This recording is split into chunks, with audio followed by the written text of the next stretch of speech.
Hi అండి. అందరూ ఎలా ఉన్నారు? ఈరోజు నా స్టైల్‌లో సింపుల్‌గా, టేస్టీగా టమోటా రైస్ ఎలా తయారు చేయాలో చూసేద్దాం. దానికోసం ముందుగా ఒక 3 టమోటోల్ని కొంచెం కట్ చేసి, ఒక ఆనియన్‌ని, ఒక 4, 5 వెల్లుల్లిని కట్ చేసి, ఒక 2 పచ్చిమిర్చిని కట్ చేసి, టేస్ట్ కోసం కొంచెం జీడిపప్పుని తీసుకోవాలి. దీనికోసం కావాల్సిన స్పైసెస్ కూడా పక్కన పెట్టుకోవాలి.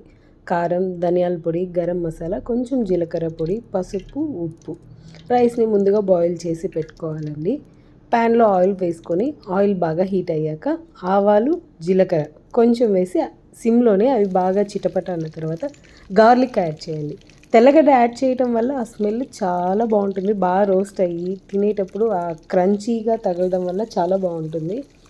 గార్లిక్ వేగాక పచ్చిమిర్చి యాడ్ చేసి దాని తర్వాత ఆనియన్ కూడా యాడ్ చేసి అన్నీ కూడా సిమ్లో ఒక 2 మినిట్స్ వేపండి. ఎక్కువ వేపుకోవాల్సిన అవసరం లేదు.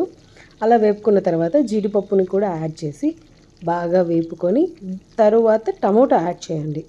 టమోటా యాడ్ చేసి దాన్ని కొంచెం స్మాష్ అయ్యేంత వరకు వేపుకోవాలి. అలాగే కరివేపాకుని కూడా యాడ్ చేసుకొని వేపుకొని ఇలా 1 బై 1 యాడ్ చేసి వేపుకుంటూ చేయండి. చాలా టేస్టీగా తొందరగా అయిపోతుందండి. ఎక్కువ సమయం కూడా పట్టదు దీన్ని చేసుకోవడానికి. బట్ చాలా ఫాస్ట్గా లంచ్ క్యారీకి కానీ చాలా బాగుంటుంది. ఆఫ్టర్నూన్ టైంలో ఏదైనా కర్రీస్ చేయలేనప్పుడు ఎమర్జెన్సీ టైంలో చాలా సింపుల్గా అయిపోతుంది.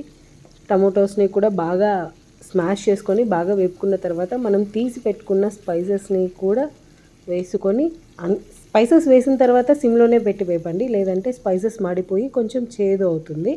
ఇలా స్పైసెస్ అన్నీ వేపుకున్న తర్వాత మనం ముందుగా బాయిల్ చేసి పెట్టుకున్న రైస్ని కూడా వేసి బాగా కలుపుకోవాలి.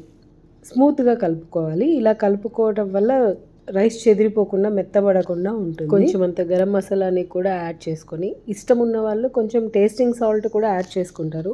బయట రెస్టారెంట్లో అయితే కొంచెం ఫుడ్ కలర్ కూడా యాడ్ చేస్తారు. ఎందుకంటే ఆ రెడ్డిష్ వస్తుంది కాబట్టి చూసేకి చాలా ఇంట్రెస్టింగ్గా తినడానికి బాగుంటుందని చెప్పి. అది ఆప్షనల్ అండి ఫుడ్ కలర్. నేనైతే యాడ్ చేయలేదు.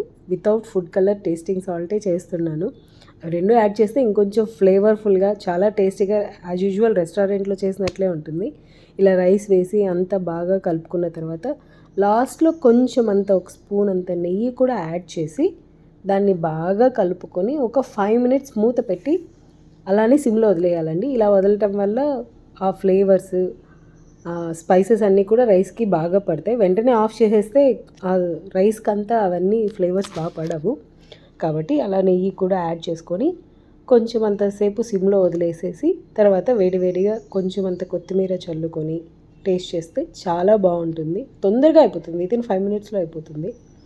ఈ వీడియో కనుక మీకు నచ్చినట్లయితే లైక్, షేర్